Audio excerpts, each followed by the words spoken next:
Assalamualaikum warahmatullahi wabarakatuh. Salam, Om Swastiastu, Namo Buddhaya, salam kebajikan. Selamat pagi semuanya. Selamat datang di Get to Know ITC 2023. Sebelum memulai acara pada pagi hari ini, alangkah baiknya kita berdoa terlebih dahulu menurut agama dan kepercayaan masing-masing. Berdoa dipersilakan.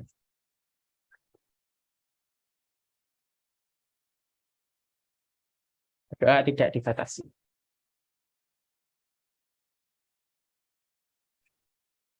Yuk yang nggak bisa on cam yuk. Kita absen dulu ya.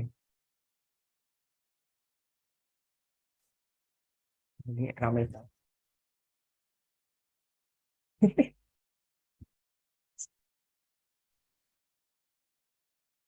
Yang dari angkatan 2022 coba resen.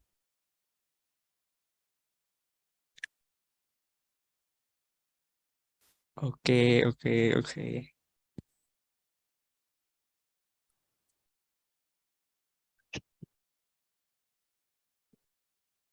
Yang angkatan 21 jangan mau kalah, yuk resen, resen.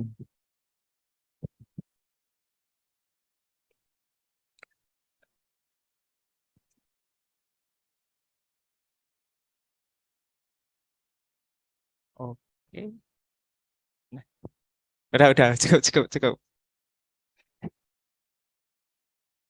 Pagi ini kita mau ngapain sih? Nah, di sini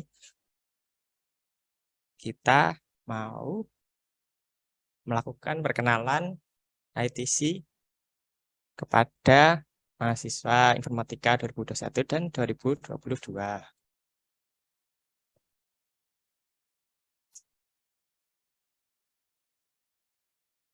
Sudah.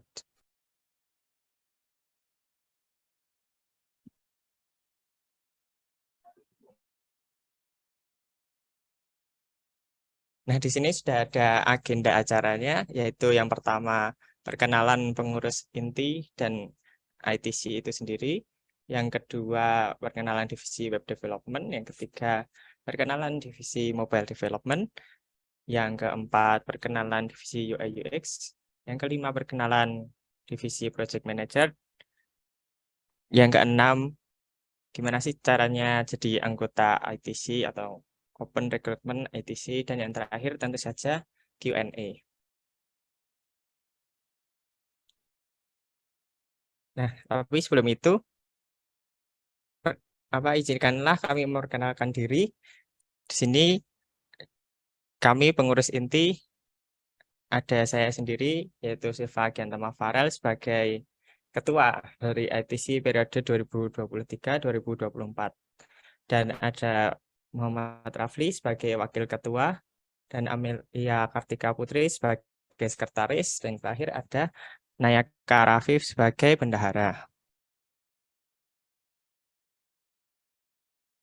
Oke, yang pertama, apa sih ITC itu? ITC merupakan salah satu kelompok studi yang ada di Informatika UPN yang bertujuan sebagai rumah bagi para tech entusias untuk berdiskusi dan mengembangkan diri bersama di ITC. Nah, di situ tertulis kata rumah yang artinya ITC akan menjadi tempat yang nyaman dan menjadi fasilitator bagi anggotanya dalam berdiskusi dan mengembangkan diri tadi. Gimana sih caranya ITC agar bisa menjadi rumah bagi anggotanya? Di sini sudah ada beberapa kegiatan yang akan kita lakukan selama berada di ITC. Yang pertama tentu saja gathering, yaitu untuk perkenalan dan menyambut anggota baru ITC. Selanjutnya ada project based learning. Project based learning ini merupakan metode pembelajaran yang akan kita lakukan. Jadi nanti terdapat learning path tiap divisinya, dan mungkin setiap beberapa materi terdapat proyek kecil yang bertahap, sehingga kita akan tahu materi-materi ini implementasinya kemana sih. Jadinya pembelajaran yang dilakukan tidak boring. Nah, dalam proyek-proyek kecil itu nanti akan ada sesuatu yang bakal menambah semangat belajar. Satunya itu apa? Bisa kita akan tahu. Selanjutnya ada proyek besar atau final project.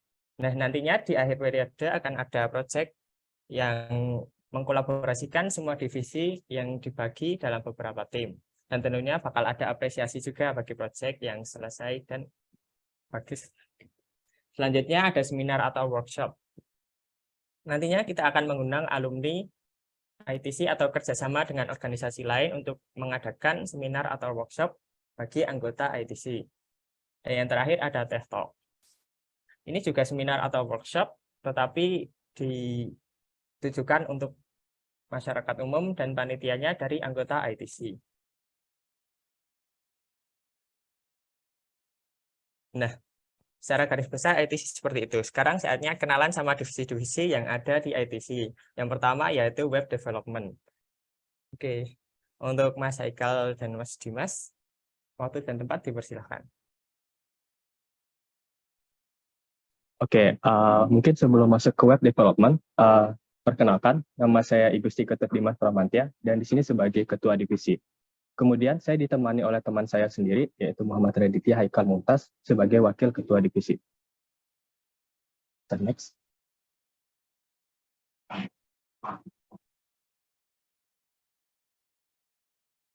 Oke, sebelum lebih lanjut, mari kita memperkenalkan web development itu sendiri. Apa itu web development? Yaitu salah satu divisi di bawah naungan ITC yang mempelajari tentang web, yang mana akan dipisahkan menjadi dua tim dalam developing, yaitu front end dan juga back end. Front end ini ngapain? Yaitu menangani tampilan pada website menggunakan HTML, CSS, dan JavaScript. Kemudian back end menangani server, aplikasi, dan database agar website berjalan dengan baik. Next. Kemudian di divisi web development ini akan ngapain aja sih? Jadi di divisi ini akan ada pelatihan internal, yaitu pelatihan yang dilakukan secara intensif dengan model pembelajaran berbasis proyek. Nantinya anggota akan dipecah menjadi divisi front end dan back end sesuai minat dan kemampuan peserta. Oke teman-teman, jadi di sini mungkin dari kalian ada yang hobi ngoding, tetapi tidak suka dengan HTML, CSS maupun peridesignan. Jadi boleh banget tuh join backend, karena di backend nanti kalian akan bermain dengan logika dan juga bermain dengan data dan mengelola database. Kemudian tujuan pelatihan internal itu untuk apa? Untuk divisi front-end, yaitu mampu membangun web application berdasarkan desain yang user friendly dan mampu memanfaatkan API yang dibuat oleh backend. Sedangkan backend diharapkan mampu membangun model database yang baik dan sesuai dengan kasus, serta mampu membuat RESTful API. Apa itu API? Nanti akan dibahas pada pertemuan web berikutnya. Next.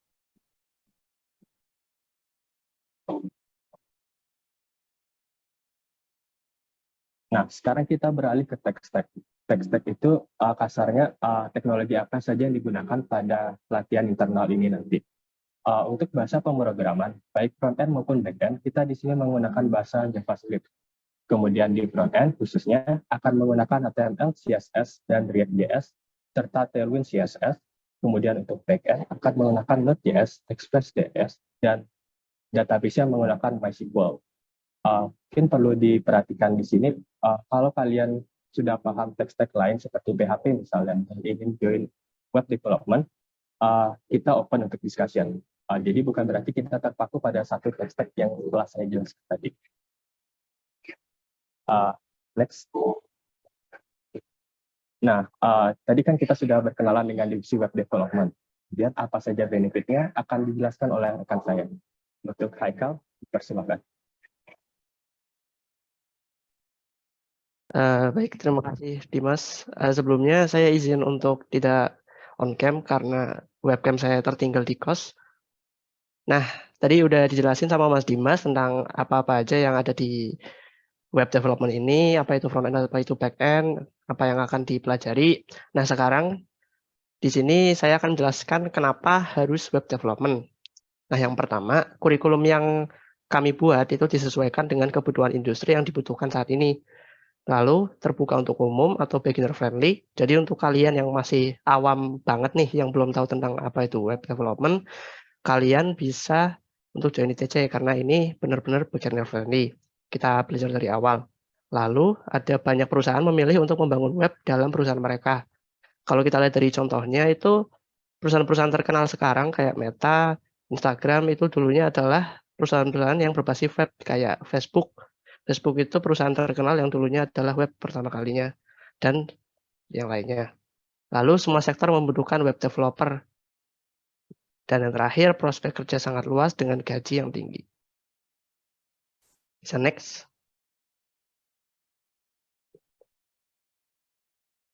Nah, selain itu, kita bisa juga ya cari cuan sendiri dari web development ini. Yang pertama itu contohnya adalah AdSense. Jadi kita itu bisa, misalkan kita sudah punya website, kita bisa taruh atau meminta AdSense dari brand-brand yang ada di luar sana untuk ditaruh di website kita. Jadi kita terima AdSense, lalu iklannya itu akan ditaruh di website. Nah, atau juga kita bisa untuk melakukan freelance. Nah, di sini ada banyak website ya yang bisa dilakukan untuk freelance web development, yaitu ada Fiverr, People per Hour, dan Freelance Aid. Atau dan lain-lainnya yang mungkin kalian udah tahu. Yang terakhir adalah project untuk portofolio. Jadi kalau kalian udah menyelesaikan suatu project web development, itu website itu bisa dijadikan sebagai portofolio kalian untuk dijadikan sebagai bahan untuk kalian mendaftar ke sebuah perusahaan. Nah, contohnya di sini ada Glints, Jobstreet, dan lainnya. Jadi proyek-proyek yang lalu nggak bakal terbuang sia-sia dan bisa dijadikan untuk portofolio di pendaftaran nanti. Bisa next.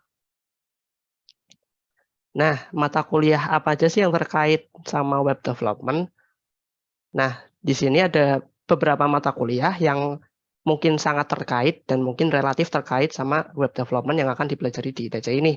Yang pertama ada komputer dan masyarakat, yang kedua ada interaksi manusia dan komputer, yang ketiga pemrograman web, dan praktikumnya. Itu semua ada di semester 3. Lalu yang semester 4 itu ada RPL, rekayasa perangkat lunak, lalu OOP, pemrograman berorientasi objek, dan praktikumnya. Dan yang semester 6 itu ada analisa desain berorientasi objek, TCC, teknologi cloud computing, dan praktikumnya. Dan yang terakhir ada mata kuliah pilihan yaitu basis data terdistribusi. Oke, bisa next. Nah, di sini ada beberapa portofolio yang udah dibuat oleh tim web development yang ada di TC. Bisa kalian cek sendiri. Yang pertama itu ada web profile. Web profile di sini kalian bisa ketikkan ya di Google itcupndiaka.com, nanti keluar web profile ITC. Lalu yang kedua ada e-learning ITC. Nah, di sini belum bisa diakses secara online ya. Jadi masih berupa GitHub. Nah, GitHub-nya bisa dicek di situ github.com dan sebagainya. Jadi bisa buat referensi kalian. Linknya sudah ditaruh Mas Dimas di kolom chat, bisa kalian cek sendiri. Oke, mungkin itu saja untuk web development. Saya kembalikan ke Seva. Terima kasih atas penjelasannya, Mas Dimas dan Mas Haikal. Sekarang lanjut ke divisi yang kedua, yaitu mobile development. Nah, pada Mas Misal dan Mas Komang dipersilakan. Oke, apa suaraku udah masuk? Udah. Masuk. Oke. Sebelum lanjut ke materi, mungkin kita perkenalan dulu ya.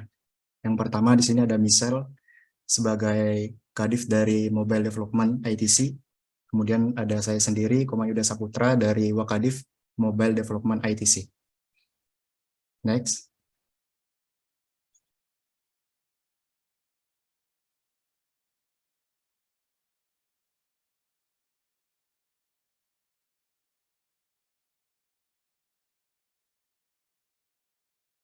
Oke, jadi apa sih itu mobile development?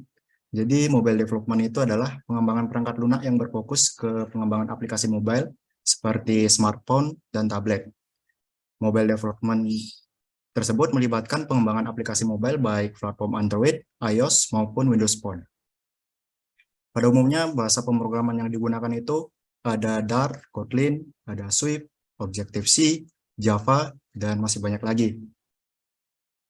Nah, programmer mobile ini juga banyak dicari ya teman-teman, karena penggunaan smartphone semakin ke depan tuh bakal semakin meningkat.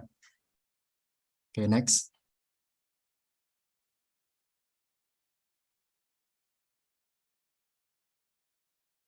Oke, lalu kegiatan apa aja sih yang bakal dilakuin di mobile development ini? Yang pertama tentunya belajar ya, belajar sama pelatihan. Kemudian ada meetup juga. Meetupnya tuh bisa meetup buat ngebahas materi, belajar bareng atau enggak sekedar buat main-main. Kemudian yang ketiga ada latihan membuat apps sederhana. Oke, next.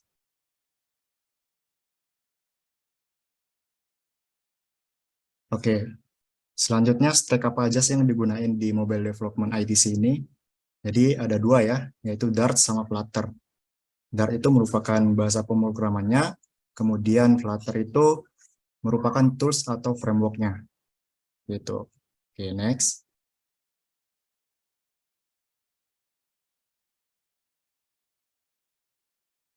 Oke, yang pertama Dart. Dart itu merupakan bahasa pemrograman baru ya teman-teman. Jadi Dart itu pertama kali dikenalin pada tahun 2011. Nah, Dart itu dibuat langsung oleh Google. Yaitu pas pertama kali dibuat itu ada dua orang yang menciptakan, yaitu Lars Bak dan Casper Laut. Dart ini merupakan bahasa pemrograman yang awalnya dibuat untuk front-end, baik itu web maupun mobile. Namun Dart juga sebenarnya bisa digunakan buat di sisi back-end-nya. Tapi memang kalau buat back-end itu kurang populer juga. Kemudian Dart itu merupakan bahasa yang open source, jadi bebas digunain tanpa berbayar. Itu kalau teman-teman penasaran, bisa lihat langsung ya di dokumentasinya. Oke, next. Oke, yang kedua itu tools-nya, Flutter. Flutter itu merupakan salah satu framework open source juga dari Dart, yang diciptakan juga langsung oleh Google, yang dirilis pada Mei 2017. Nah, jadi Flutter ini juga terbilang ini ya, masih baru. Tapi saat ini juga udah mulai banyak yang gunain gitu, karena menawarkan kemudahan yang mudah lah. Jadi Flutter itu dapat digunakan untuk membangun website juga sebenarnya. Flutter itu tidak hanya buat membangun app mobile, tapi emang untuk membangun website ini mungkin kurang populer ya, lebih terkenal ke pembangunan mobile app. Nah, untuk Flutter sendiri itu merupakan framework cross-platform.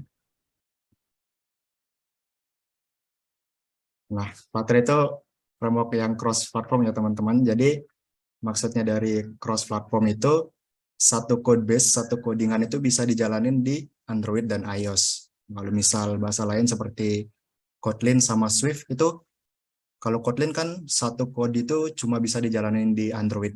Kalau Swift juga cuma bisa dijalanin di iOS. Jadi kalau misalkan kita membangun sebuah aplikasi, biar bisa dijalanin di dua platform tersebut, kita harus membuat dua project, yang dari bahasa Kotlin dan dari Swift. Nah, Flutter juga mendukung hot reload. Maksudnya, jadi ketika kita lagi membuat project atau lagi ngoding, kita melakukan perubahan dari codingan kita tinggal save aja, nanti perubahannya bakal langsung kelihatan di emulator, seperti itu. Terus kalau misalkan penasaran, bisa dilihat di dokumentasinya. Oke, next. Untuk materi pelatihan ini bakal dijelasin sama Michelle ya. Oke, terima kasih Komang Yuda Saputra. Oke, jadi saya bakal ngelanjutin untuk materi pelatihan. Jadi nanti sebelum kita bakal ngeintensif pelatihan yang benar-benarnya itu, pertama-tama kita bakal pengenalan dulu. Nah, nanti di pengenalan itu kita bakal ngenalin yang pertama ada Dart Basic. Jadi kita bakal ngenalin Dart itu gimana sih, dan juga nanti kita bakal perkenalan data type dari Dart dan juga penggunaan Dart, dan juga kita bakal belajar OOP, ya, Object Oriented Programming. Bagi yang belum pernah nyentuh OOP, dan mungkin ada juga yang udah, nanti kita bakal belajar bareng-bareng OOP itu gimana. Terus selanjutnya kita bakal pengenalan Flutter. Nah, di pengenalan Flutter ini kita bakal belajar apa itu widget, states, dan layouting. Nah, seperti itu sih. Terus next. Nah, kenapa harus mobile development? Nah, karena di masa sekarang ini program mobile itu masih terbilang jarang ya. Dan sementara penggunaan mobile atau smartphone itu semakin meningkat. Terus yang kedua, kebanyakan perusahaan mempunyai dan menggunakan app mobile seperti e-commerce, ojek online, perbankan, dan lain-lain. Terus yang ketiga, kita dapat memanfaatkan mobile development ini, yaitu menggunakan framework Flutter, agar nanti kita persiapan nih, biar MK mata kuliah ke depannya, bukan cuma pemrograman mobile, tapi juga untuk OOP yang belum mengambil, nanti kita bisa persiapan di sini. Gitu. Terus next. Nah, ini adalah mata kuliah terkait mobile development. Nah, di sini yang pertama ada komputer dan masyarakat. Terus ini semester 3. Terus ada IMK, interaksi manusia dan komputer juga semester 3. Terus ada RPL, rekayasa perangkat lunak. Ini di semester 4, yang dimana nanti kita bakal ngebuat satu produk gitu ya. Di akhirnya, kemungkinan. Nah, di sini kita bisa buat pakai mobile nanti. Kemudian ada pemrograman berorientasi objek. Nanti di mana kita kan udah bisa belajar nih, walaupun kita belajarnya menggunakan Dart nanti, tapi ini juga bisa diimplementasikan ke Java. Terus nanti ada praktikumnya, praktikum PBO. Kemudian teknologi dan pemrograman mobile itu di semester 6, yaitu menggunakan Flutter dan juga praktikumnya. Next. Oke, untuk portofolionya ini ada portofolio yang sudah dibuat oleh rekan-rekan ITC sebelumnya. Yang pertama itu ada COVID-Info oleh Mas Akmal Dimas. Ini proyek Flutter sederhana yang akan menampilkan data tentang kasus COVID-19 di Indonesia. Nah, untuk GitHub-nya ini boleh diakses. Terus ada e-learning ITC yang dibuat oleh Mas Handi, Mas Iman, dan Mas Faisal. Itu platform pembelajaran khusus anggota ITC. Nanti GitHub-nya ada di sini. Terus di portofolio ini kalian bakal lihat kalau ini udah mengimplementasikan banyak apa ya, kayak fitur-fitur gitu. Nah, nanti fitur-fitur itu kita bakal belajar bareng-bareng di mobile development. Oke. Next.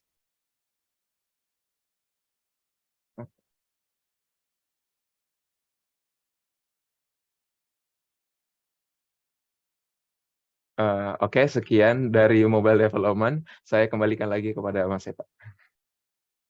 Terima kasih Mas Michel dan Mas Dimas atas penjelasannya. Kalau teman-teman ada yang mau ditanyain, bisa disiapin dulu aja pertanyaannya. Nanti di akhir acara akan ada sesi Q&A. Oke, kita lanjut ke divisi yang selanjutnya, yaitu UI UX Design. Kepada Mbak Desi dan Mbak Sani, dipersilahkan. Oke, terima kasih, Seva. Nah, di sini aku perkenalan dulu. Namaku Seng Sani. Aku dipercaya jadi kepala divisi untuk UI UX Design. Di sini aku nggak sendiri, aku ditemenin sama wakilku yaitu Desi Nur Azizah. Next. Untuk yang suka desain, boleh banget merapat karena di sini kita berhubungan banget sama desain. Oke, di antara kalian aku yakin banget udah sering dengar apa itu UI UX, cuma mungkin belum terlalu paham sebenarnya UI UX itu ngapain dan apa sih isinya. Jadi sebenarnya apa itu UI UX? Jadi UX merupakan user experience, di mana merupakan sebuah pengalaman seseorang dalam menggunakan atau berinteraksi dengan sebuah produk ataupun jasa. Sedangkan UI atau User Interface merupakan bagian visual dari sebuah produk aplikasi digital yang menyangkut pada bagaimana sebuah informasi dapat ditampilkan. Jadi dapat kita simpulkan bahwa UI UX merupakan sebuah proses membuat desain visual dari sebuah produk digital yang dapat memberikan sebuah pengalaman bagi penggunanya. Next.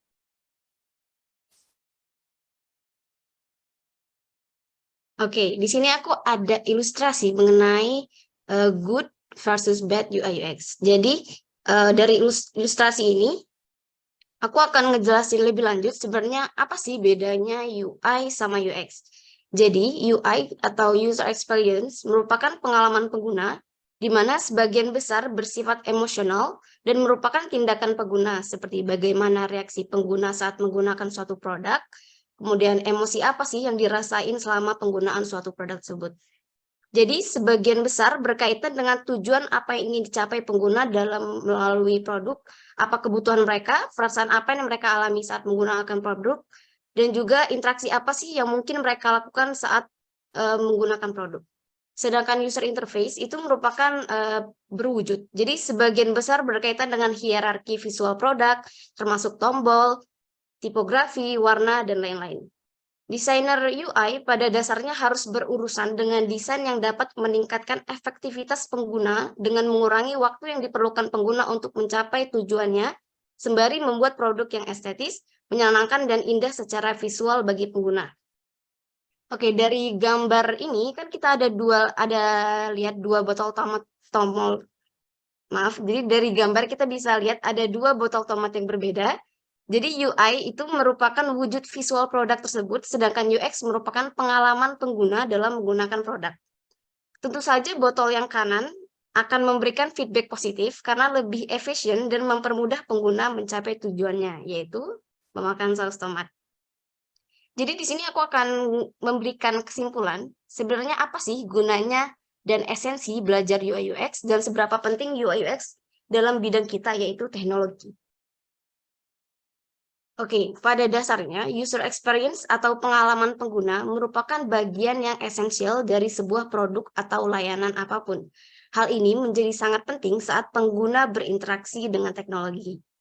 Di era kecanggihan teknologi seperti sekarang, seperti yang kita ketahui, hampir seluruh kegiatan itu melalui teknologi ya teman-teman, entah itu memesan makanan, atau melihat nilai mata kuliah melalui website, atau bahkan mengirim pesan. Nah, semua layanan tersebut sangat kompetitif satu sama lain, sehingga desain UI UX yang baik dapat menjadi faktor yang membedakan produk atau suatu layanan dengan pesaing.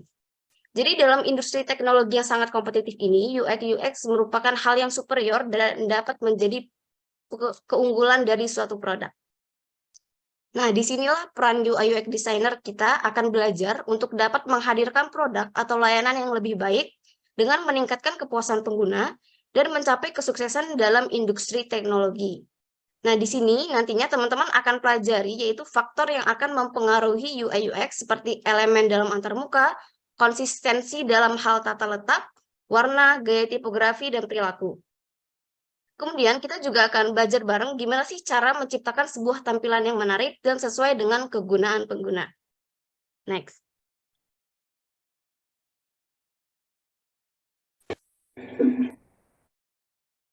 Oke, untuk kegiatannya kita ada 3, yaitu pelatihan internal, pelatihan eksternal, dan pengerjaan proyek yang berkelanjutan. Untuk pelatihan internal ini kita akan adakan secara rutin dengan waktu yang nantinya kita sepakati bareng-bareng. Kemudian untuk pelatihan eksternal, itu pelatihan yang dilakukan di luar ATC seperti mengikuti kursus online dan lain sebagainya. Dan terakhir kita ada pengerjaan proyek berkelanjutan. Jadi dalam pembelajaran UI UX akan mengacu pada pengembangan produk berkelanjutan. Staf akan mencoba merancang dan membangun proyek-proyek kecil dari awal hingga akhir. Hal ini akan membantu dalam praktik pengetahuan dan keterampilan UI UX yang telah dipelajari. Next. Selanjutnya akan dijelaskan oleh Desi. Nah, untuk materinya kita akan belajar UI UX itu belajar apa aja sih? Oke, next.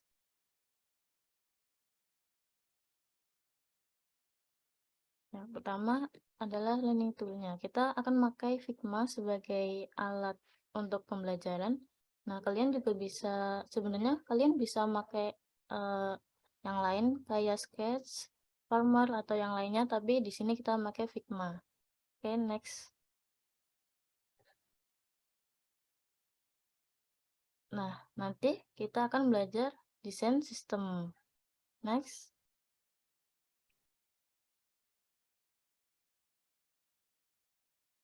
Jadi kita bakal melajarin apa sih itu prototyping, gimana sih caranya.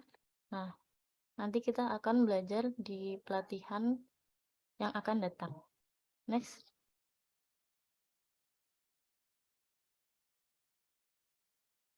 Oke, selanjutnya kita akan mempelajari wireframe, struktur, function, dan konten. Next.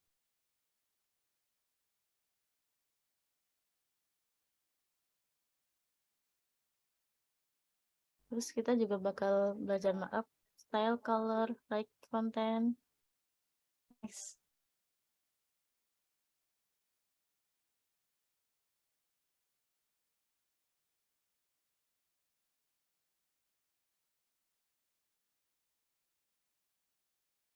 Kita juga bisa nanti kita bakal melajarin tuh typography. Gimana cara buat nentuin style yang cocok dan buat desain kita. Next.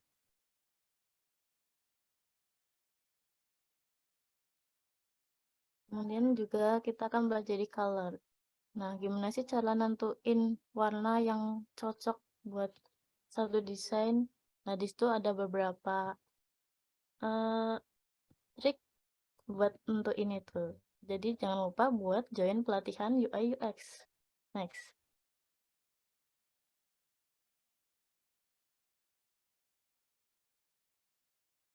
Terus benefitnya apa sih kalau kita jadi UI UX?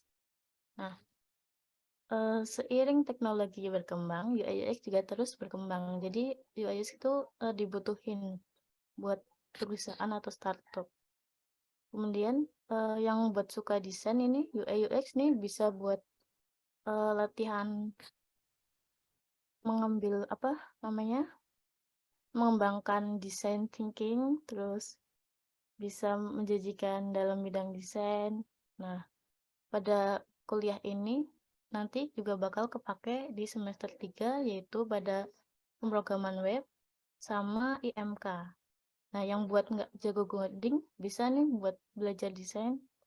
Next.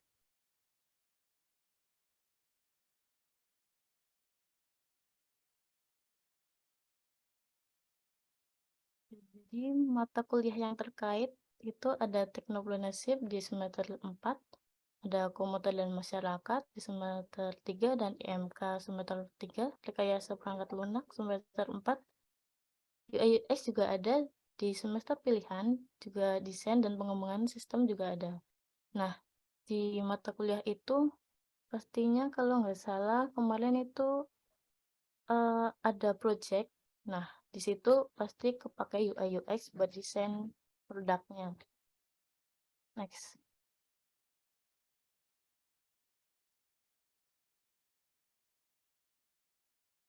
Buat portofolionya di sini ada Monedu yang dibikin oleh Muhammad Rafli, ada e-learning juga dibikin oleh Muhammad Rafli. Ada web profile ITC dibikin sama Amelia Kartika Putri. Terus yang Eleven ada juga, kalau mau bisa nanti minta ya. Kayak kalian yang mau jago ngoding jangan lupa masuk ke UI UX. Oke, saya kembalikan ke Seva. Terima kasih atas penjelasannya Mbak Sani dan Mbak Desi. Oke, kita sudah masuk ke divisi keempat, itu divisi terakhir, Project Management. Kepada Mas Rizal dan Mbak Celo, waktu dan tempat dipersilahkan. Oke, langsung next aja ya. Next bang. Oke. Apa sih project manager itu kan teman-teman? Sesuai dengan yang teman-teman pikirin saat pertama kali dengar project manager. Ya udah, manajer sebuah project yang bertanggung jawab untuk mengelola, mengarahkan proyek dari awal hingga akhir. Nah, project manager itu sosok hebat yang setara dengan jungler modern yang mampu mengkoordinasikan tarian kompleks antar tim, anggaran, dan harapan pelanggan. Seperti seorang chef yang memadukan bahan-bahan beragam menjadi hidangan yang lezat. Project manager menggabungkan keahlian kepemimpinan, pemecahan masalah, dan komunikasi untuk menciptakan keberhasilan proyek yang luar biasa. Kemudian atasan dari project manager itu adalah proyek gitu kan. Dan tantangannya adalah labirin yang kompleks, dan timnya adalah pahlawan modern yang berkolaborasi untuk mencapai tujuan. Nah, sebagai manajer, kita mengarahkan pertunjukan dengan ketenangan dan kecerdasan, dan membimbing tim melalui rintangan dan mencapai keharmonisan dalam kekacauan. Gitu teman-teman. Oke, next.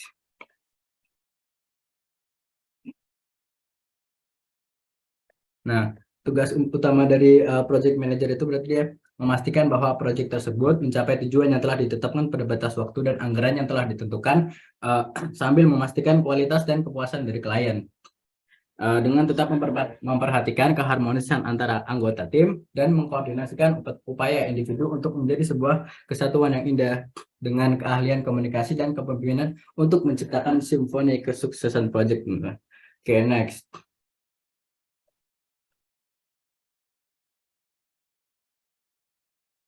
Apa saja sih yang bakal kita pelajari nantikan di project manager? Yang pertama ada perbedaan antara project manager dengan product manager. Kemudian selanjutnya kita akan mempelajari tentang metode pengembangan project.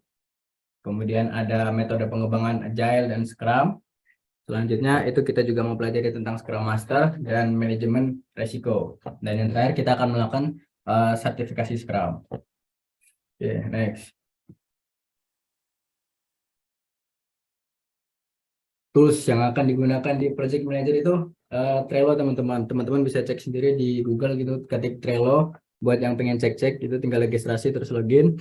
Buat yang penasaran gitu kan. Terus Trello ini juga nanti tidak hanya digunakan oleh teman-teman project manager, dan nanti akan digunakan oleh teman-teman dari divisi lain untuk mengerjakan project yang akan dikerjakan bersama nanti, teman-teman.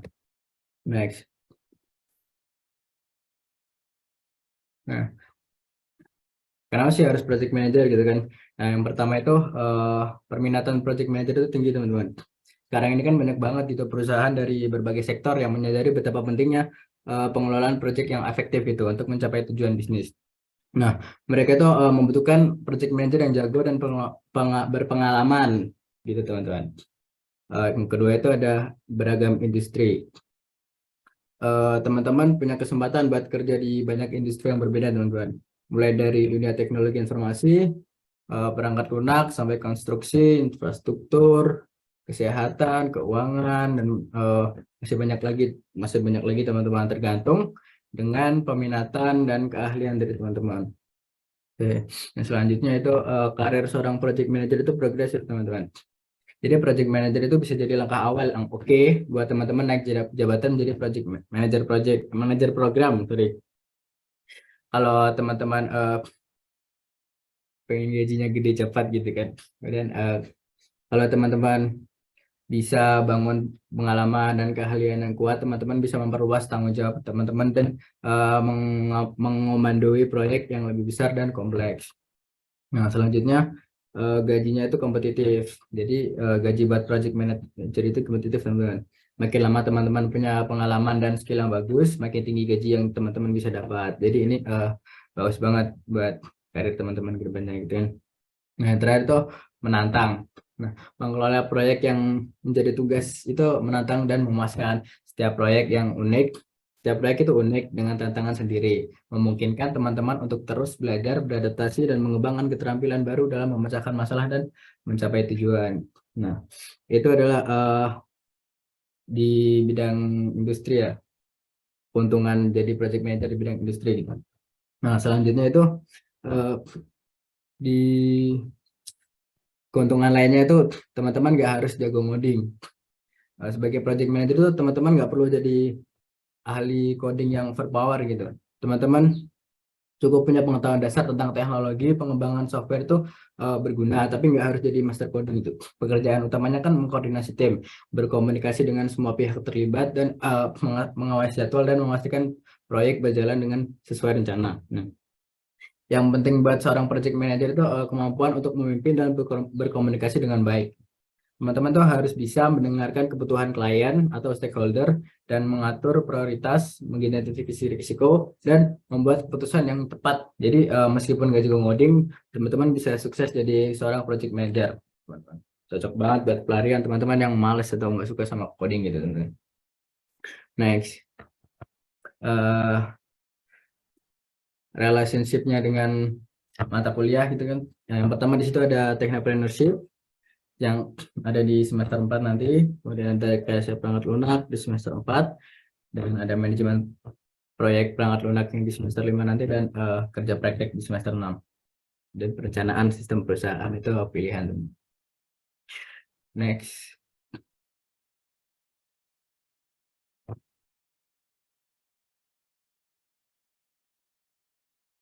portofolio dari project manager.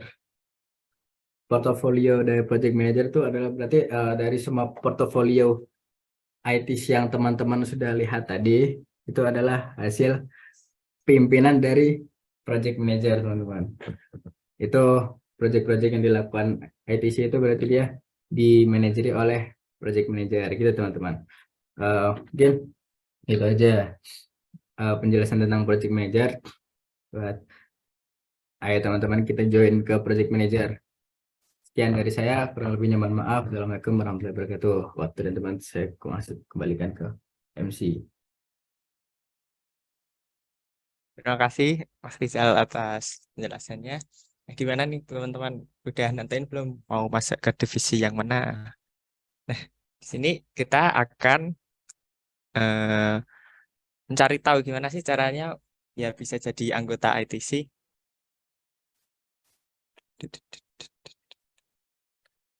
Oke, untuk persyaratan umumnya cuma ini aja sih sebenarnya.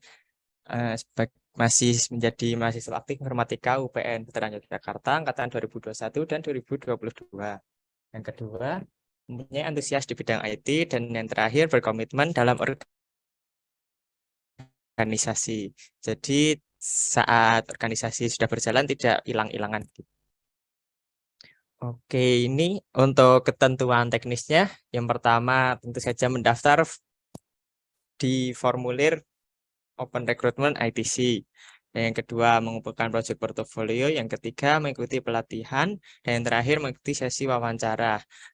Nah, pelatihan, wawancara, dan mengumpulkan projectnya itu kapan? Di sini ada timeline. Untuk open recruitment-nya dimulai hari ini sampai tanggal 22 Juli. Dan setelah itu tanggal 23 Juli sampai yang belum mempunyai portofolio, tenang saja karena nanti kita akan membuat portofolio di pelatihan 2 minggu ini. 3 minggu, 23 Juli sampai 5 Agustus. Nah, nanti di pelatihan tersebut, teman-teman bebas mau mengikuti pelatihan dari divisi mana, anggap saja itu sebagai introduction dari setiap divisi.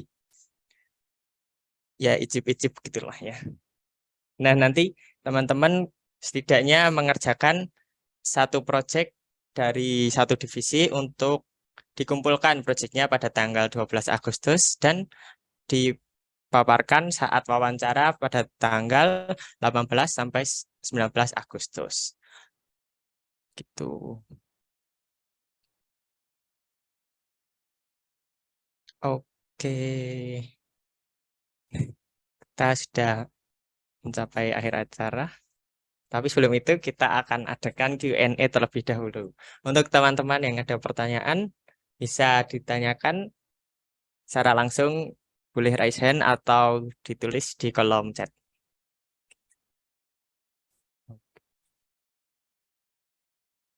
Kalau ada yang kurang jelas atau misal tanya apa, silakan.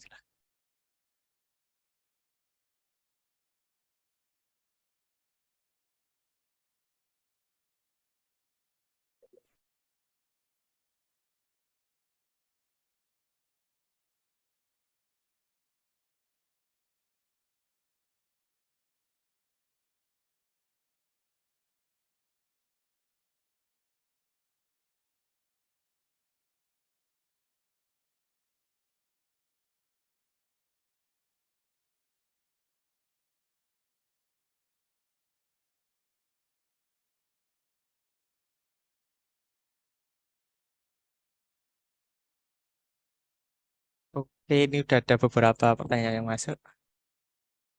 Mas Rapli mau bantu jawab atau apa aja? Tes. Oke. Oke, untuk pertanyaan yang pertama dari Wildan ya. BTW suara aku masuk Dari kan ya? dia dulu. Oh, dari mana Mas? Itu atas. Dia. Mana sih? Coba dibacain aja pertanyaannya. Oh ya, pertanyaannya izin bertanya Mas, nanti yang keterima ada sekitar berapa orang? Oh, itu masih menjadi rahasia dari internal. Kayak gitu.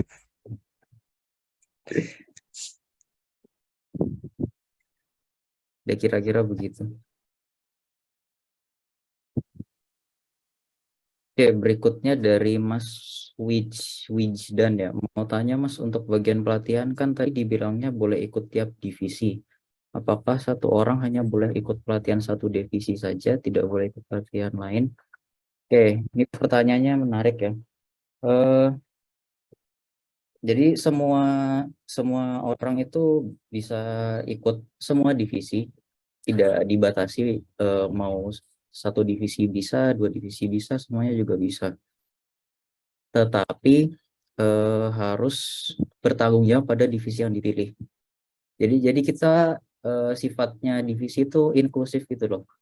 Kalau ada orang dari divisi A mau belajar divisi B itu bisa aja, tetapi dengan satu syarat bahwa dia itu tetap punya tanggung jawab sama divisi yang dipilihnya. Begitu kira-kira.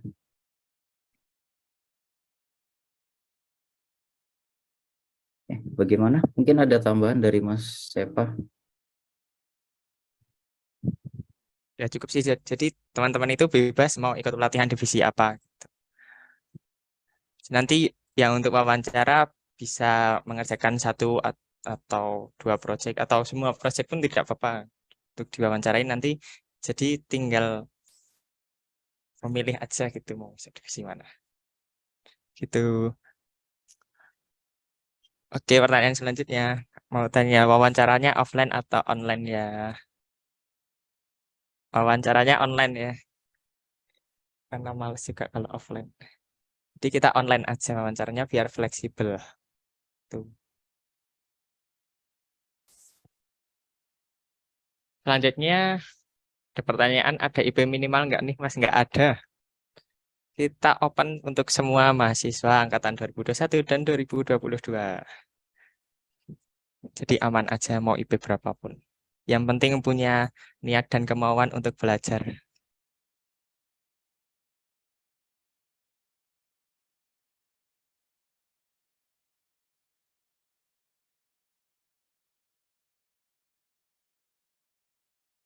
Oke, yang lain mungkin ada yang mau tanya.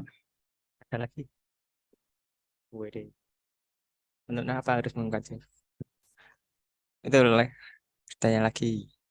Pendaftaran apakah harus mengumpulkan CV? Tidak. Yang penting mengerjakan proyek aja. Proyek yang diperlukan untuk wawancara besok. Gitu.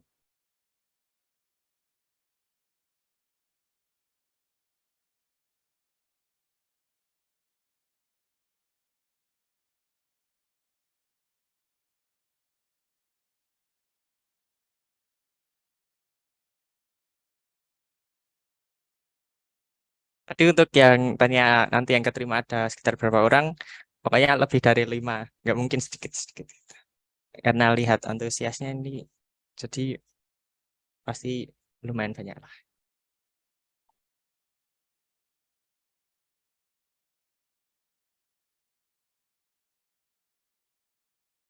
Saat pelatihan ada penilaian. Penilaiannya nanti saat ini, apa proyeknya itu yang diwawancari. Nah, di situ nanti penilaiannya di wawancara tersebut. Kalau selama pelatihan nggak ada penilaian.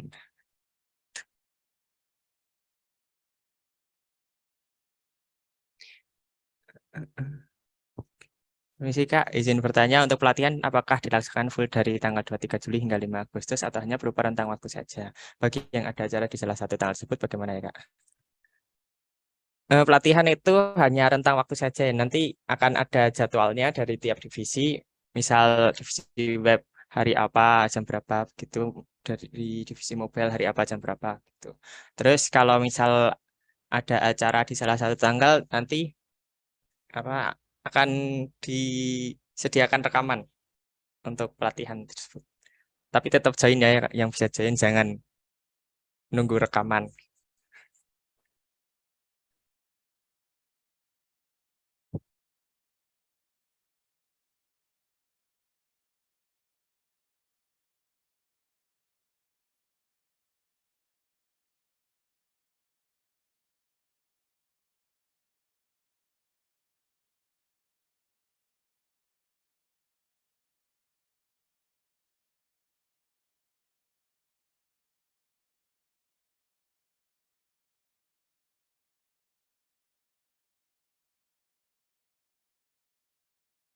Oke, ada yang mau bertanya lagi?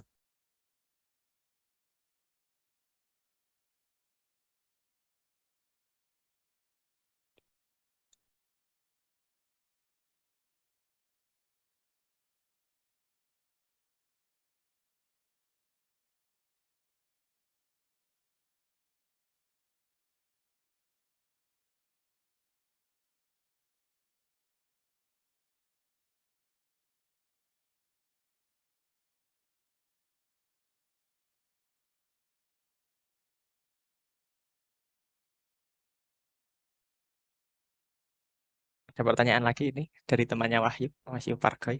Kak, berarti untuk proyek itu individu ya, tidak kolaborasi, misal kolaborasi dari UI UX dan web misalkan. Ya, proyeknya itu individu.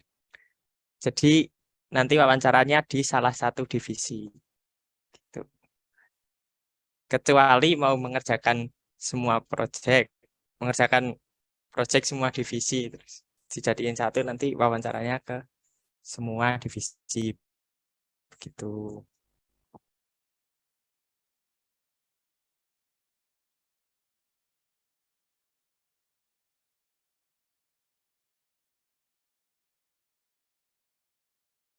Ada pertanyaan dari Windah Basudara. Izin bertanya Kak, link pendaftarannya disebarkan kapan ya? Nanti malam ya, mulai nanti malam.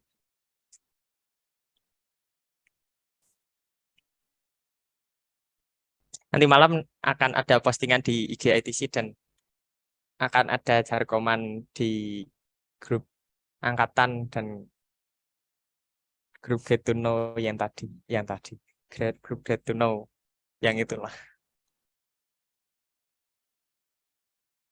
Oke.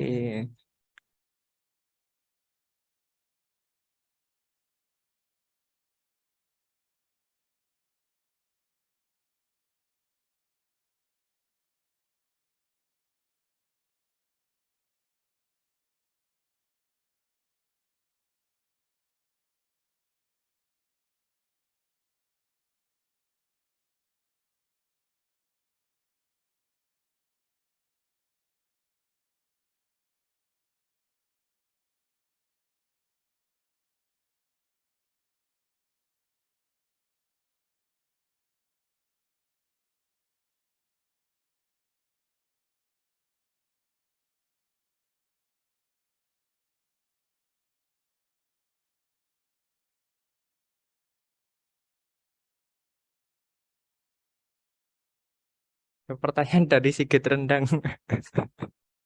Saya mau bertanya Kak, kira-kira apa saja ya yang akan ditanyakan di wawancara nanti? Oke, ini spill aja lah ya. Untuk wawancaranya nanti akan ada wawancara teknis di tiap divisi yang mempresentasikan proyek yang telah dibuat saat pelatihan itu. Terus nanti akan ada wawancara dengan inti itu wawancara apa ya? Human resource gitulah. Kayak ya tanya-tanya kesibukan dan lain-lain begitu.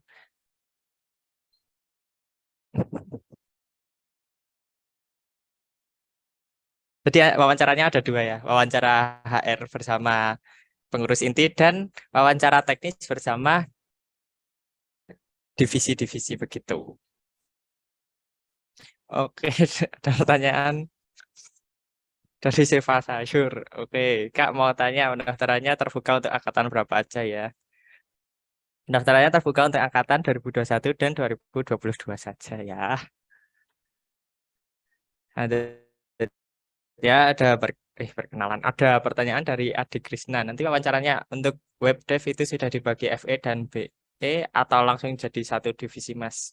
Gimana? Dari divisi web bisa bantu menjawab? Oke, izin masuk ya. Jadi untuk wawancara dan project nanti khusus untuk di web, kalian mengerjakan front end dulu ya. Jadi untuk back end-nya nanti setelah kalian diterima. Jadi dibuat front end dulu. Itu HTML, CSS dan JavaScript. Untuk back end karena path-nya itu agak panjang, jadi kita nggak bisa langsung nyuruh kalian buat back end gitu. Asik.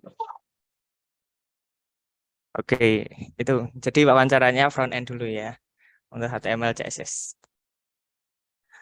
nanti untuk back-end-nya kalau sudah masuk. Oke, ada pertanyaan lagi, izin bertanya Kak untuk mobile. Apakah nanti akan belajar tentang Swift, Kak?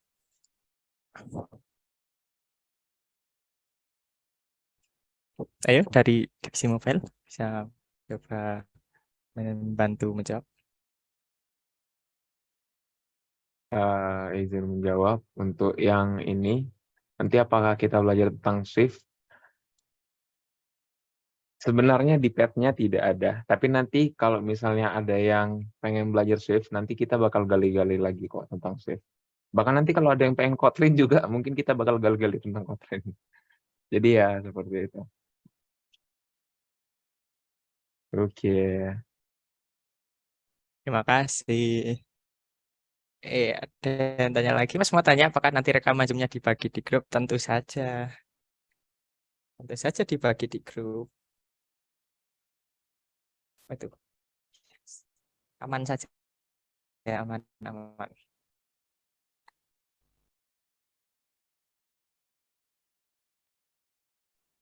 Dan tanya lagi, kalau PM project-nya seperti apa, Mas? Mas Rizal, mohon dibantu jawab. Belum.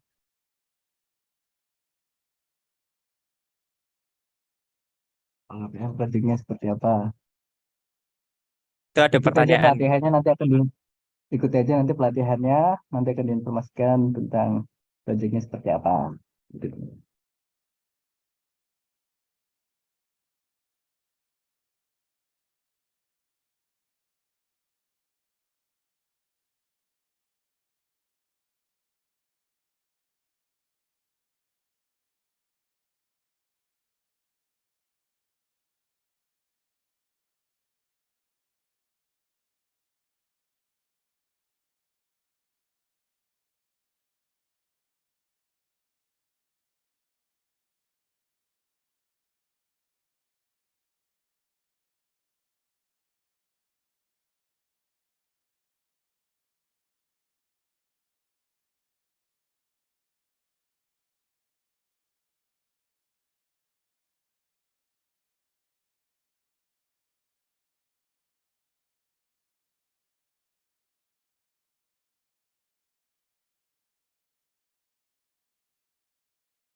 Ya, ada pertanyaan lagi dari Udin Honda.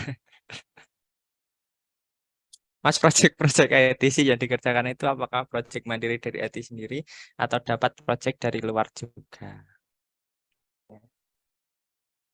Oh, kalau untuk sekarang kita masih mengerjakan proyek-proyek internal ya. Masih belum open apa namanya? Open request lah dari luar gitu. Jadi sekarang masih proyek-proyek internal dari ATC.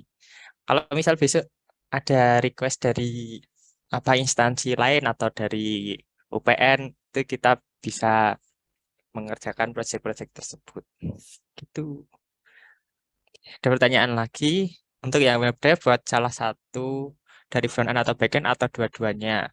Kalau untuk pelatihan, kalau untuk proyek yang diperlukan saat wawancara itu front end-nya dulu ya. Karena untuk belajar back end nanti saat sudah masuk ke ITC.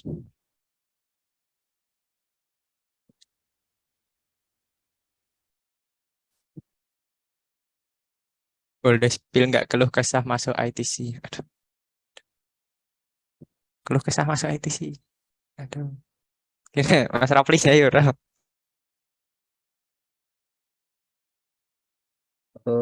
Keluh kesah masuk ITC. Mungkin pas proyekan itu ya, biasanya kan proyekan tuh sibuk gitu. Ya mungkin itu sih nggak enaknya masuk ITC. Pada saat proyekan tuh kita jadi fokusnya terbagi gitu loh antara proyekan ITC dengan proyekan dari kuliah kita. Nah, cuman bagusnya dengan adanya proyekan ITC itu kita jadi dapat pengalaman gitu loh.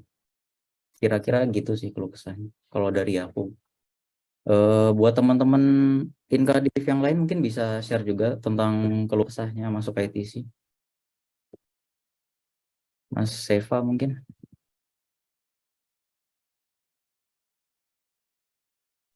Yang lain aja.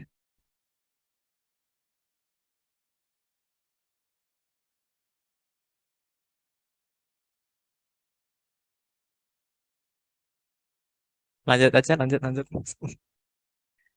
Oke, ada penanya lagi. Mobile diajarin dari awal juga kan Mas, karena belum ada pengalaman sama sekali. Mas Michel. Iya, kalau mobile nanti diajarin dari awal, nanti belajar Dart dulu, habis itu Flutter. Nah, jadi aman aja. Saya juga baru belajar kok, jadinya aman aja.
Eh, ada pertanyaan lagi, ini mau tanya dong Mas, selain PM itu dari divisi lain juga dapat sertifikat nggak? Ya, dapat nggak ya?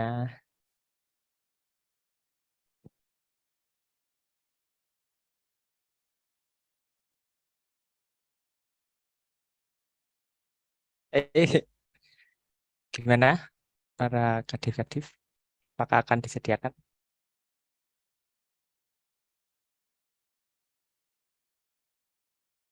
Eh, Semua divisi dapat sertifikat ya. Semua anggota ITC dapat sertifikat bagi yang istilahnya berkomitmen terhadap ITC. Atau istilahnya nggak hilang-hilangan. Semua dapat sertifikat kok, tenang aja.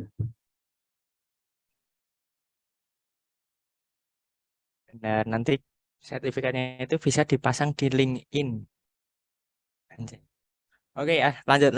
Mas mau tanya, ada divisi yang disarankan buat yang mau masuk game developer enggak?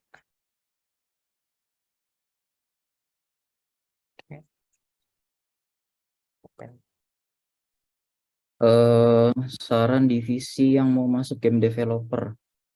Untuk divisi yang mau masuk game developer itu saranku apa ya? Mungkin mobile sih. Soalnya kan game developer itu biasanya pada make OOP kan buat bikin game. Jadi ya mobile sih menurutku yang paling mendekati lah. Tuh.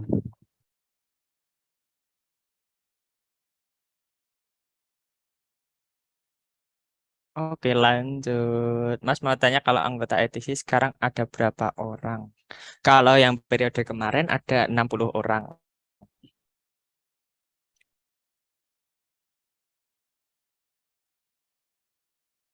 Kalau yang periode ini baru 12 orang, ini yang difoto ini. Nah, ini 12 orang ini.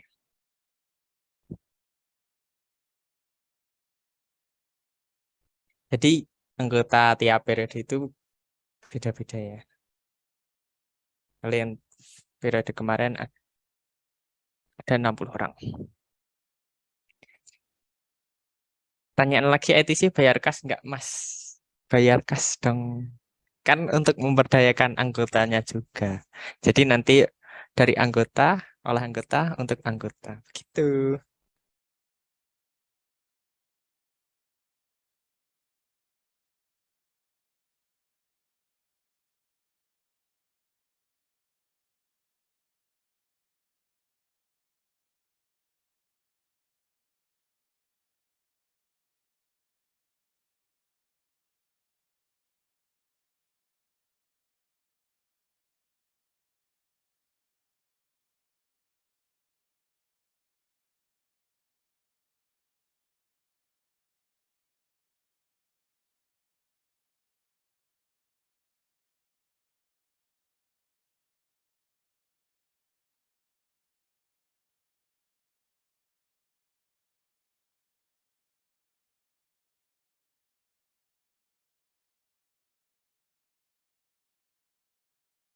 Pertanyaan lagi, Mas, berarti satu periode hanya boleh join satu divisi ya?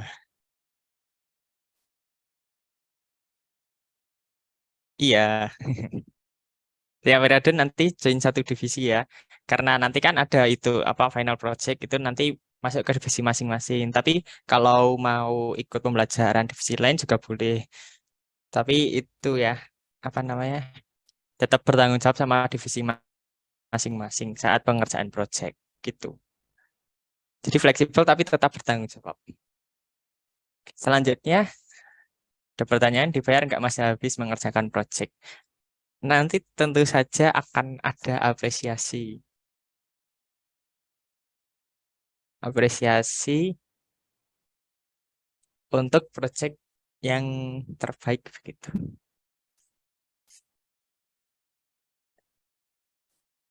Jadi totalitas aja.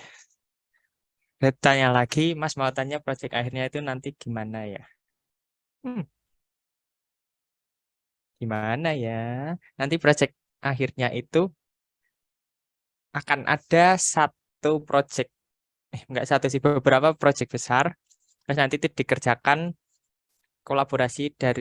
kolaborasi oleh semua divisi. Nanti jadi akan ada desainnya dari UI UX, ada versi aplikasi mobilenya dari mobile development, ada versi webnya dari web development, dan yang mengordinasi yaitu dari project manager gitu.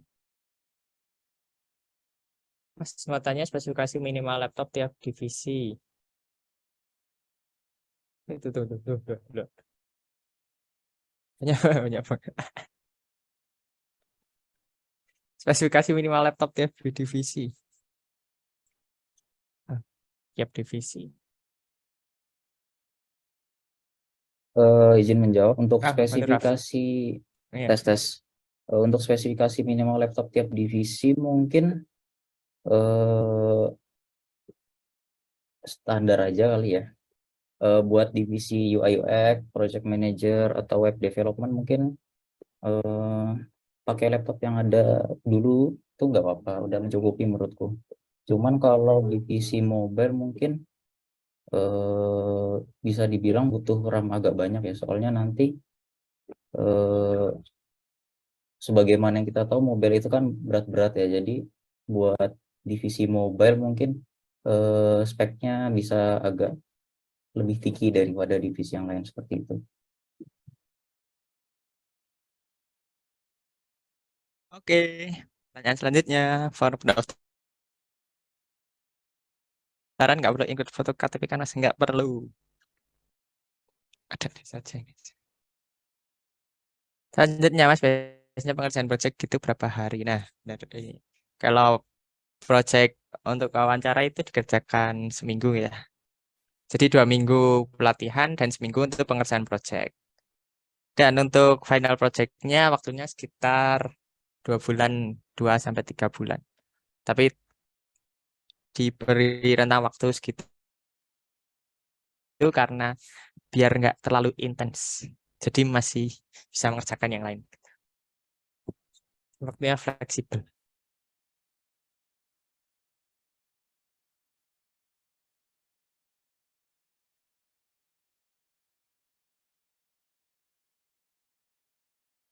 Tanya lagi.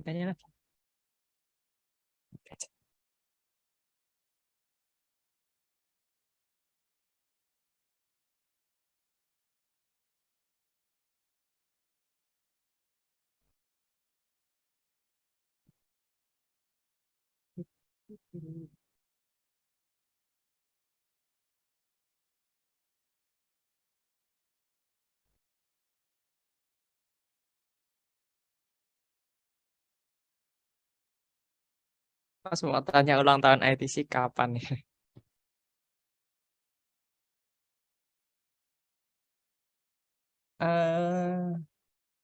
Nah, itu. Jadi ITC pertama kali didirikan pada tahun 2004.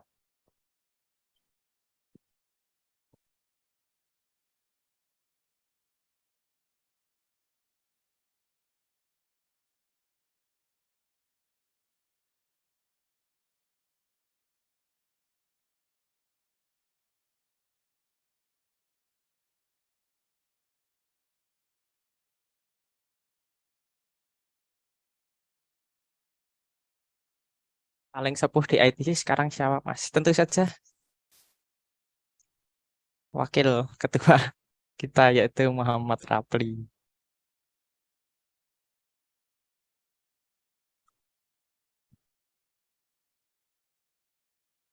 Tadi tadi tanggal lahir ITC itu 2 September 2004 ya. Tipu dikit, nggak ngaruh.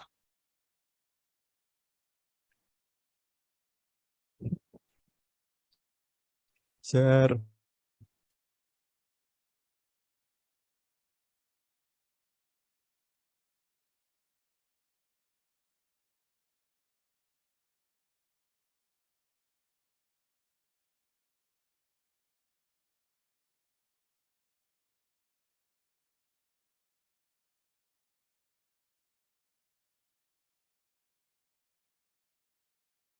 Dan tanya lagi.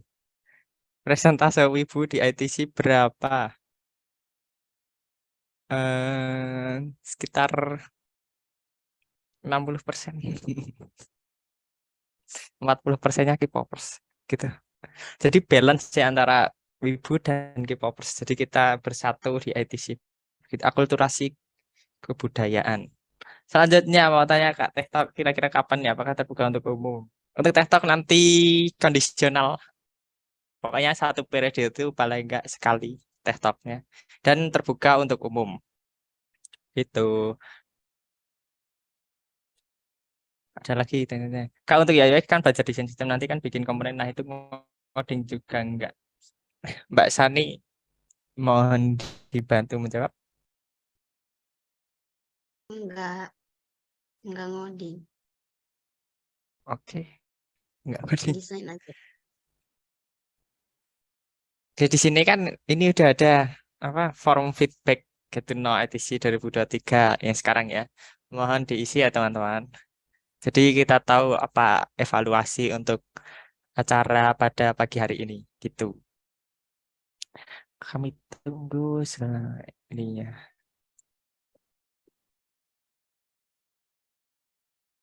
Kalau untuk divisi mobil nanti projectnya bisa di-download di Play Store atau App Store enggak ya? Mas Misal? Bantu jawab. Project project apa nih? Project nanti kah? Project besar kah? Ya project yang akan dikerjakan selama di ITC itu. Bisa di-deploy atau gitu. Jika dibiayai oleh ITC ya $5 kan? Iya nggak sih? Ya segitu.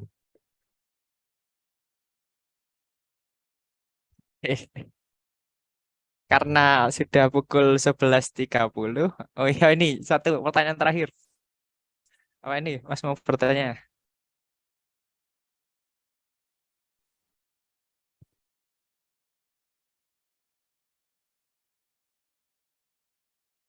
Proyek yang dikumpulin bebas apa udah ditentuin temanya? Nah nanti di pelatihan akan dijelaskan ketentuan proyeknya ya.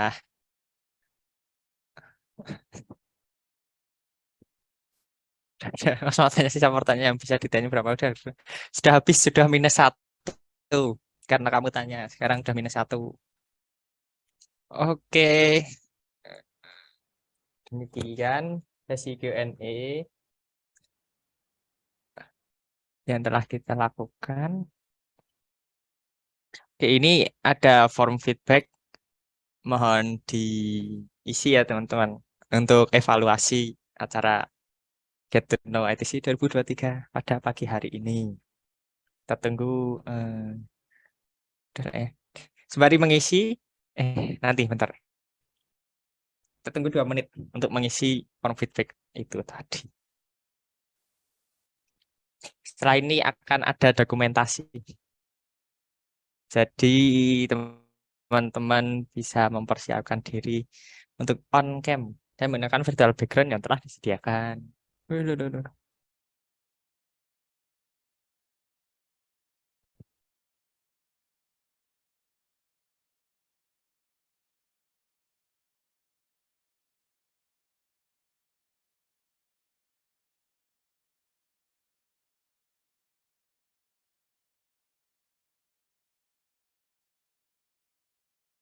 Plus 33 kita mulai dokumentasi.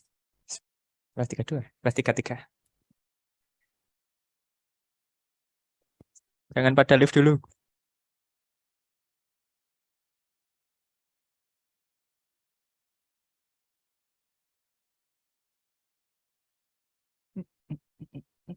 Oke, buat teman-teman yang bisa on cam mungkin dimohon on cam karena bentar lagi kita mau sesi dokumentasi.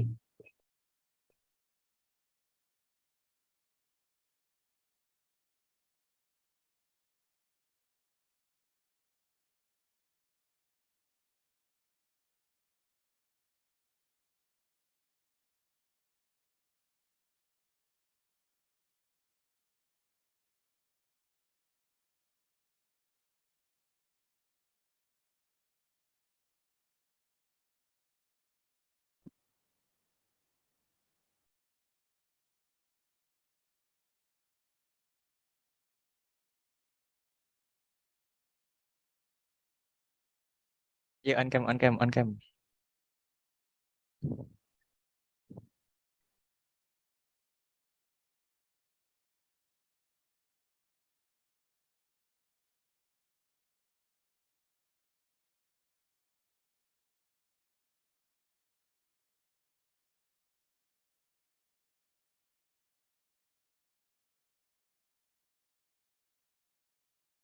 Oke, kita mulai ya dokumentasinya. Untuk slide yang pertama, 3, 2, 1.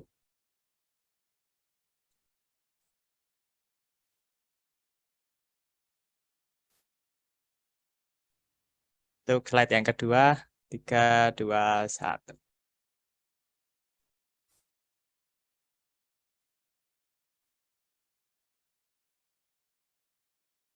Oke, tidak terasa kita sudah mencapai di penghujung acara. Sebelum kita mengakhiri acara pada pagi hari ini, lebih baik kita berdoa terlebih dahulu menurut agama dan kepercayaan masing-masing. Berdoa dipersilahkan.